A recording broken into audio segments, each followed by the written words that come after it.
Good morning, it's Harvey Jackson. Winter wheat conditions worsen this week, and I was talking about that yes, or for a little bit here now, but just have a look at it here. You can see 34% winter wheat conditions this week, and they do give planting progress now too. Just a different graphical here as well. You can see the winter wheat is not at the bottom end of the range, but it's definitely not in the best area. And Joe actually mentioned it in his video as well. It's regional as well. And Brian mentioned it in his video here that he talked about the winter wheat as well. You know, some of the major growing areas actually do not have great great conditions, and it's even absent for moisture for the next week or so as well.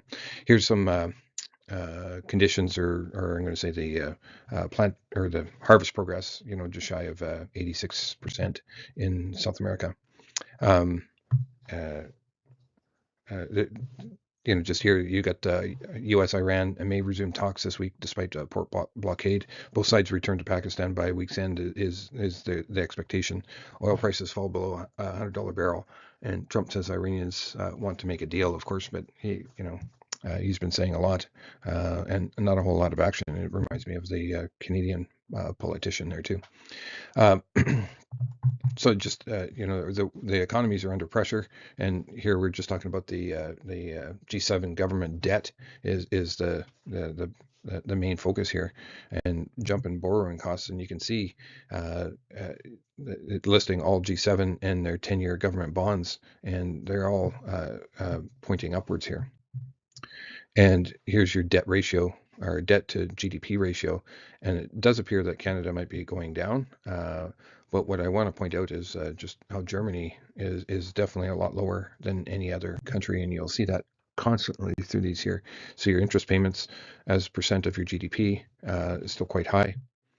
And I thought this was just interesting because not everybody understands this, but his wife lives in the U.S. Kids live and study in the U.S. 91% of his portfolio that he had when he became prime minister is in the U.S. Home is in U.S. Brookfoot moved to the U.S.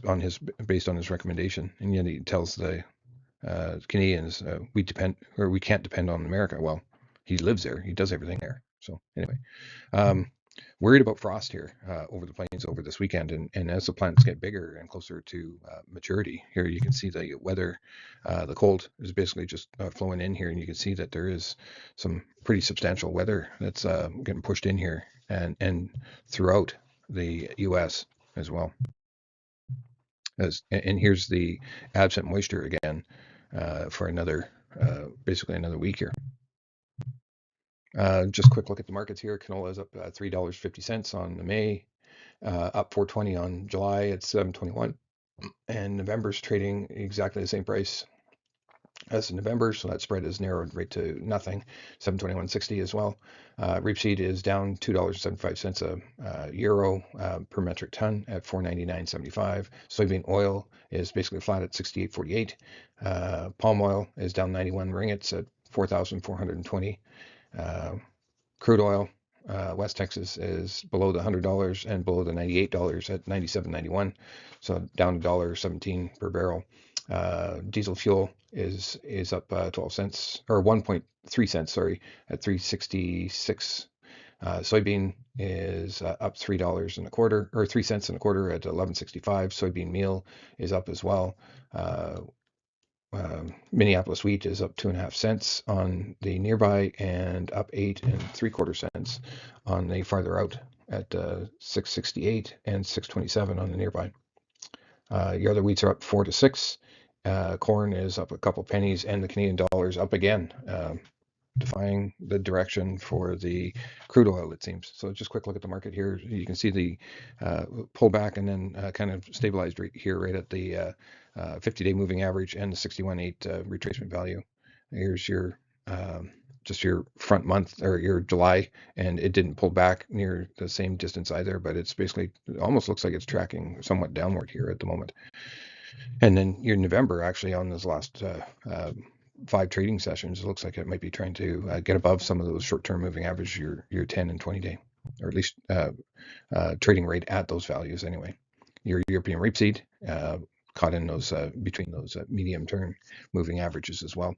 Soybean oil futures still upward trend, but tracking sideways here for quite some time. And then you look at the soybeans; it's absolutely doing the exact same thing, respecting that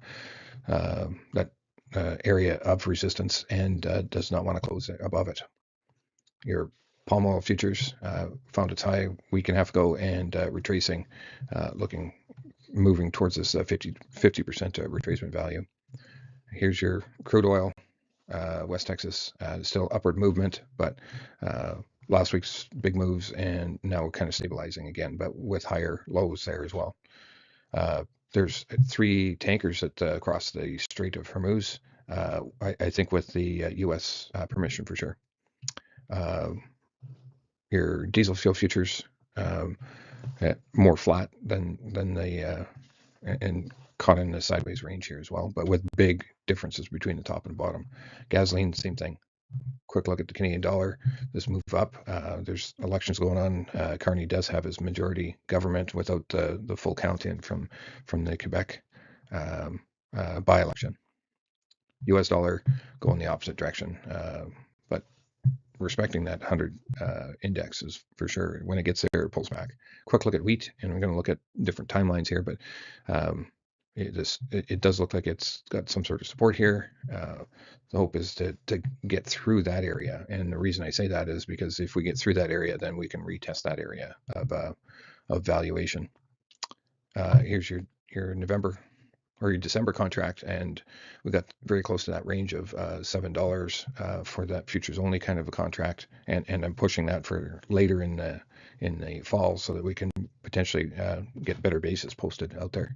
Still leave those targets in there. Kansas tracking more sideways down at the moment, caught with some of those moving averages, but we're now with the news of the cold and the lack of moisture and poor growing conditions, Kansas could be catching a bid. So same distance you're looking or length of on this chart, you can see that if we break through there, we've probably got a chance to get to some higher values there as well. Here's Chicago, same thing. If we break through this area, we're looking for some higher values if we can break through. Corn futures, just brutal. It's been going down for quite some time here, but when you look at it on the bigger picture, would be looking for above that $5 kind of a area if we can break through this, and with the thought of fertilizer prices where they are, it's going to be having a hard time to put in more acres of that. That's for sure. Here's just a longer time view of your live cattle, your feeder cattle as well, but the pork does not have that same kind of trend.